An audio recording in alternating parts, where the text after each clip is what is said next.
না কোনটা নকল সোনা আছে চেনা যাচ্ছে নাকি।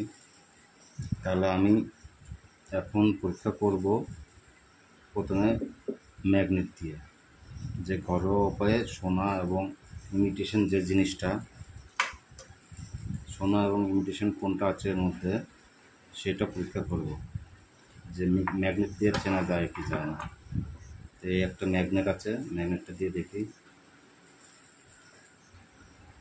ম্যাগনেটে ধরে নিয়েছে, যে দেখো প্রথম উপায় ম্যাগনেট দিয়ে এই জায়গাটা পুরোটা হচ্ছে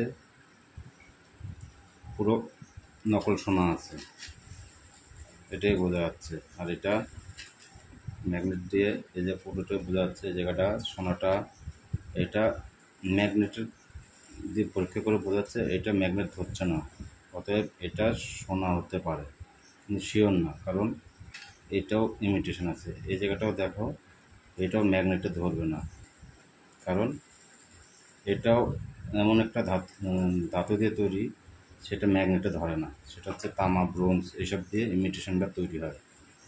আর এটা ধরছে কেন, এটা হচ্ছে এসটা লোহা দিয়ে তৈরি করা আছে, তাই এটা এসটা ধরে নিচ্ছে।